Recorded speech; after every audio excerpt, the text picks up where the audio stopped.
how have we participated in ways of allowing the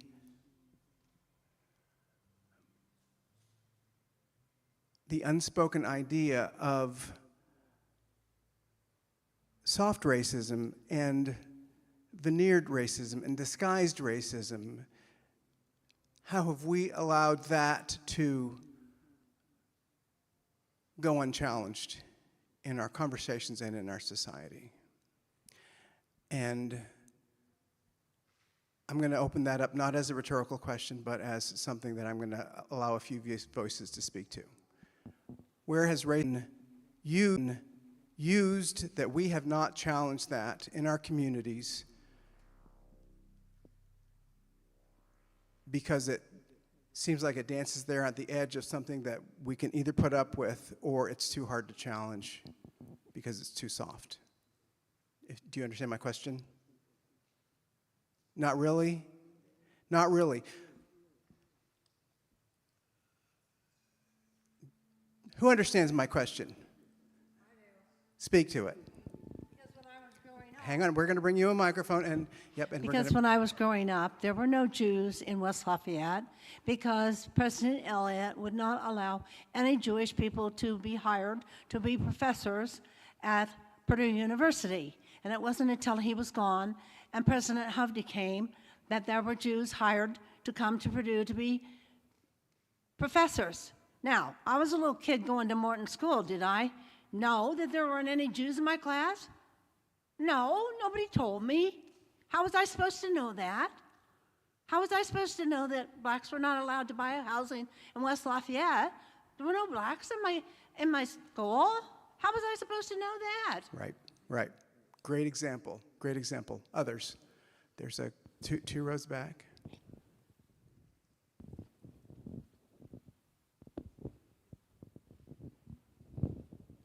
I was born in Lafayette, but I was raised in White County, just north of here. Mm-hmm.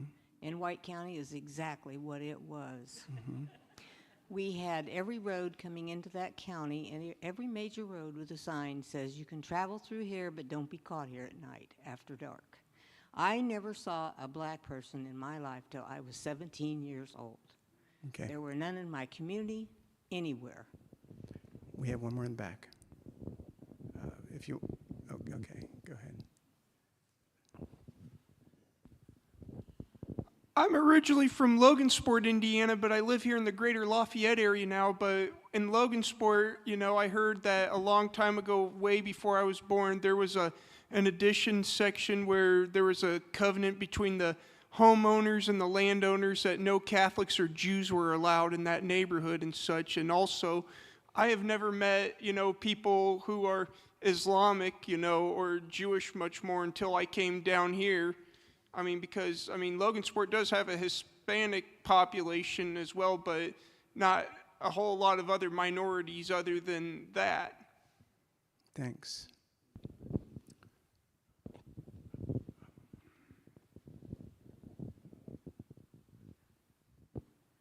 Well, I think one part of your question was kind of talking about why, like, we've been complicit with it and why we're able to do it. And I think it's really, really easy to be complicit with it when it doesn't directly affect you. And so a lot of people, a lot of change makers, a lot of the people who are working, a lot of people in politics have always been historically white males, right? And so that's kind of what we've gone up with. And obviously there's a little bit more diversity in a bunch of different aspects, but I think it's really easy to make laws and create things that are gonna make you happy. And maybe it's not even you thinking, I want to hurt somebody, but it's more you thinking, I'm not even really thinking about it because it doesn't directly affect me. And so kind of as I live in Indiana half the year and I live in Florida half the year, and you know, some of the politics are really similar and some of the politics are very different. And I used to live in South Florida, which was super diverse, and so you saw the politics were super diverse, the people working were super diverse, and so you saw a lot of change being made in that way. And then I moved up to Central Florida, which is the complete opposite, and then you begin to see more ideologies being made that are not encompassing everybody in that area, and it's because the people that are in power are the ones that don't have any direct correlation with any sort of diversity, so they're not even necessarily trying to hurt said someone, but more thinking like, it doesn't really affect me. I'm kind of doing great right now, so I'm just going to stick with what I'm doing and not really create change. Great example, and I appreciate a young voice. Thank you for speaking. I'm going to move on because I think that we can probably dig a pretty deep well with just this question alone, right? But if you were watching how every issue that is used by this somehow finds its way back to this central our original American sin, right? Where has the church been with this slippery slope?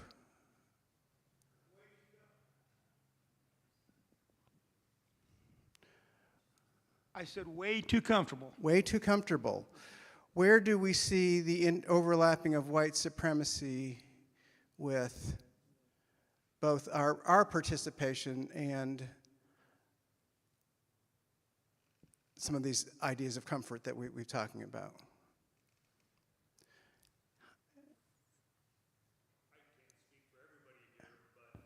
I'm a product of white supremacy. I'm a product of the benefits of that. I have personally, because I am a white male, I have benefited from many of those attributes that have come from the history.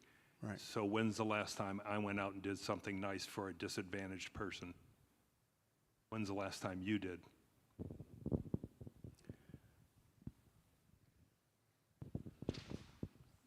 I would push you on that, which is not just about advantage or disadvantage. While we know that there certainly is a correlation between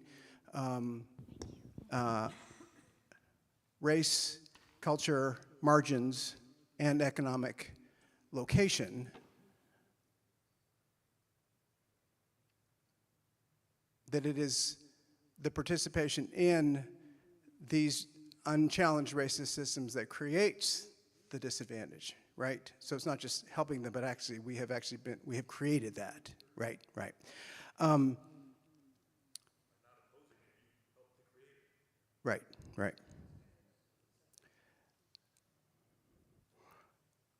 So this is the big question. How comfortable were we engaging that question here? Maybe we feel pretty secure that everyone probably feels pretty similar to us, so this isn't a hard question in this space, right? How are we going to get people to have and examine these slippery ideas because we've been participating in them? I'm going to bring up a really bad one, a really hard one, I'm just going to go there. How many of you have a flag in your sanctuary? How many of you have a United States flag in your sanctuary? How many of you have a United States flag in your sanctuary? Yeah, right. And maybe you've already sort of gone through that battle, that war, right? And that's a great example of one of those places where we have begun to examine it more because we are able to start to connect some of those dots that we've seen that these filmmakers have helped us see, right? That as we have progressed further down, we're starting to see that connection, right?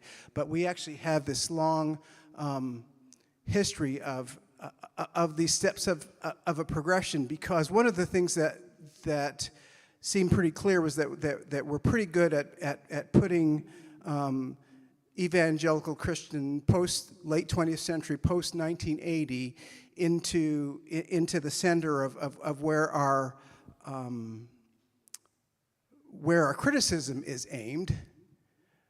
But we haven't been so great at looking at how we came to that place and created that in the earlier decades of the places where the mainline church actually has been a participant in that, and ideas that went unexamined. There's a wonderful book, and I'm forgetting the name of it. What's the book I'm talking about? That's not the one, but that's probably a great one. Yeah, no, the Brian Kaler and Bo Underwood book.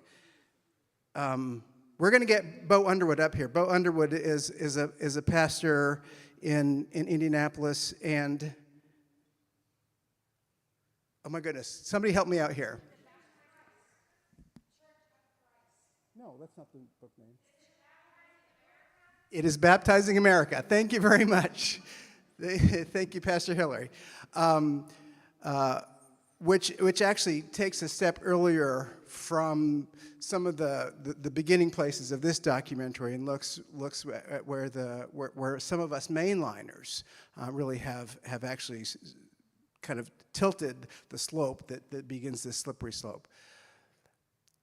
I say that because I think this is what some of the things that make it hard, like some of the conversations and actions and participations that we've been a part of. So I want to take just a few minutes and invite you to turn to each other if you want to group together in 3 or 4. And I'm going to ask you this question. How do we move more people into their discomfort zones to engage in the things that will change as you thought about some of those parting words of wisdom from some of the theologians and history scholars that we had? What are the ways that we can get people to consider those? What is the role of people of care and community and faith to have those hard conversations, because now the task seems so large? I'm going to give you 5 minutes to maybe move in groups of 3 or 4, turn to each other and talk about that, and then I'm going to come back to you.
Did you see Diana's chart?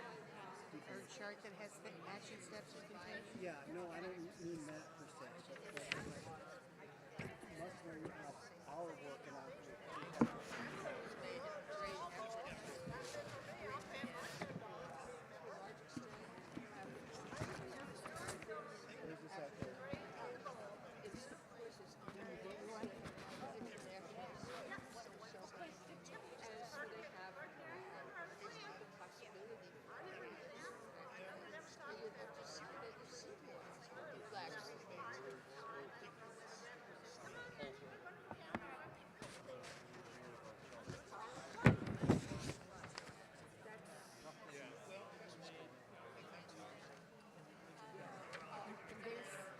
There are copies for people to pick up on the way out. We have about 130 people. Some people have left. And there's not that many.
Good luck.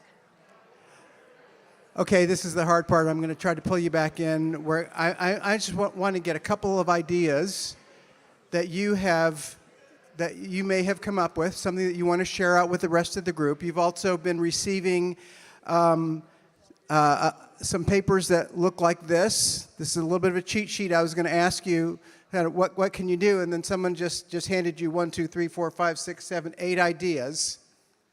So if you name one of these, you still get credit. All right.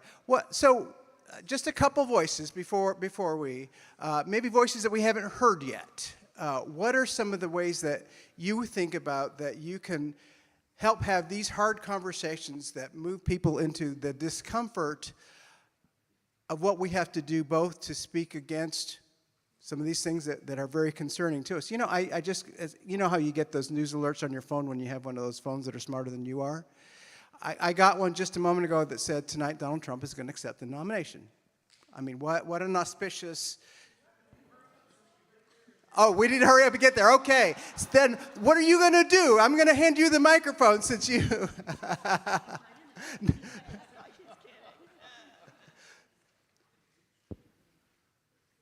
Who's going to do something?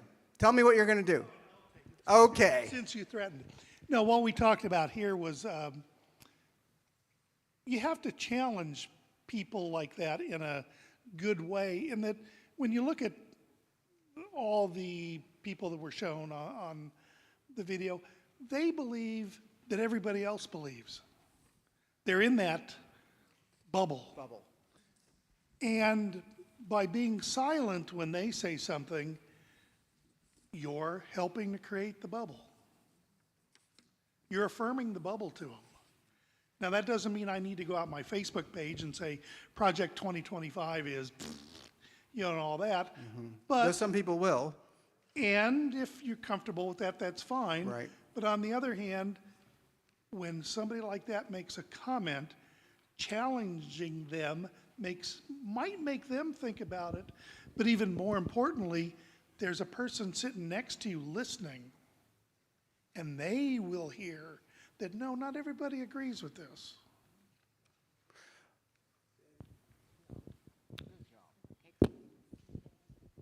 Chris and then Perry. Yeah. So I think one of the things I took away, and one of the things that we've really noticed, is that we now have a minority opinion that is electing people in power who are making decisions. So even though Roe was overturned at the state level in Indiana, even though it's a minority opinion that we have the abortion ban that we have allowed a minority to have the majority of people elected to our state level. And actually in Indiana ranks 50th for voter turnout. We are the last as far as voter turnout. When I go door to door, you know, there's a lot of people in the room that are very involved, engaged, they understand what's going on, and they're like, why are people not so outraged? And when I'm at the door, there's a lot of people that have no idea what's going on. There are women that are showing up at abortion where they think they're going to get an abortion and finding out abortion isn't legal in Indiana. So I think there's a lot of people that are disengaged, and that we have an assumption that people know what's going on and should be outraged, but the majority aren't voting, the majority aren't paying attention, and the majority assume that things are going okay. So, and we're not showing up and voting. So, well, and that's another thing. You know, in 2008, Democrats had the majority in the House, and in 2010, we lost 12 members, and we were in a minority, and that's when redistricting happened. Right. And those maps were so precisely drawn that we're now down to 30 out of 100 are Democrats, when we had 52 in 2008. And there are about 5 competitive seats left in the state. So that's how we get there. And then the same thing happened in 2018. A lot of people in the backlash of Trump getting elected, they showed up and they voted. In fact, Tippecanoe County was one of the highest voter turnout. And ever since then, we've been actually the lowest voter turnout in the state, in addition to being the 50th in the country for voter turnout. People are just not voting and they're not paying attention. And we assume everybody does know what's going on, and they really don't. And a lot of people don't want to talk about politics. So that's my 2 cents. Chris, can you pass it back to Perry, 2 rows behind you in the red shirt?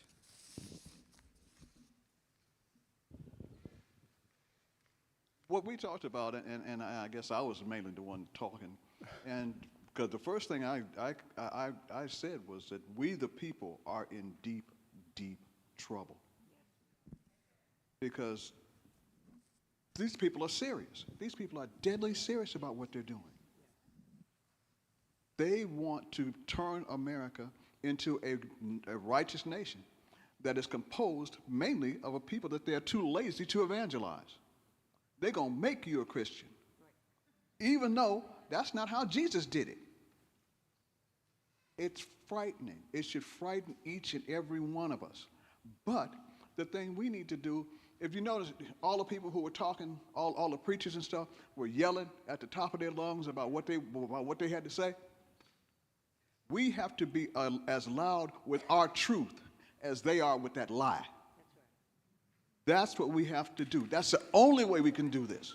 That's the only way we can deal with this. We got to get out and start talking to people and let folks know that that's not the Jesus that I serve. That is not the church that I believe in. That's all we can do. Perry, thank you. So I don't want to keep us too long. I want to invite just a couple things. If you want to continue to stay in conversation with the folks that have organized this group, we have an email address, weallbelong Greater Lafayette. Can you remember that? Weallbelong Greater Lafayette @gmail.com. That's how to get in touch with us. You have also left us your email addresses if you've signed up so that we can continue to stay in contact with you. At the risk of sounding like some of those preachers that you saw on the film, I'm going to say that if you want to give us money, we will take money. Well, Perry said we have to fight fire with fire, essentially. And that is to continue to look for ways that we publish information, that we show up. This group has shown up at the Juneteenth celebration. We plan to show up at things like Mosey's and other events, and we would love to have your participation in that as well. I also want to remind you that folks from the League of Women Voters are here. If you either need resources from them about helping others get signed up to vote, I'm assuming that everybody in here is already registered to vote, but if you are not, we can take care of that right now. What is the last thing? I felt like there was one more thing on our list. No? All right. Take this card, or this big giant card, right? Just pick one thing. Do one thing. Oh, that is one more thing. We want to, we have the permission, speaking of funding, one of the things was that we had to contribute something so that we could show this film in a public space. We do intend to show it again, and we're looking like after campus sort of picks up again when students come back, and we can do this again. If you have ideas, if you want to suggest maybe a different venue or some other thing, we're a democratic group. We are open to ideas. There's no autocracy going on here, even though I'm doing all the talking.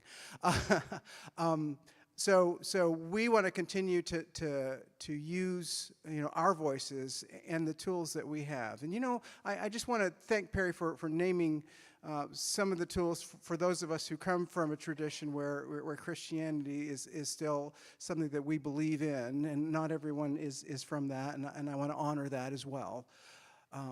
But we actually have some pretty good tools in that if as Dr. Barber's parting comment reminds us of that.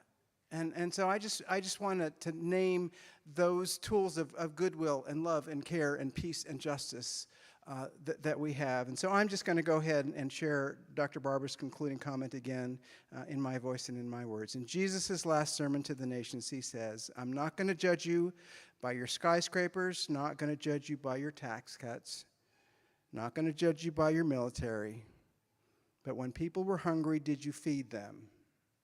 That's an action step. When people were sick, did you care for them? That's an action step. When people were immigrants, did you welcome them? That's an action step. When people were at their least, did you as a nation lift them up? If we do this right, what a country we will be. Go in peace. Go do something.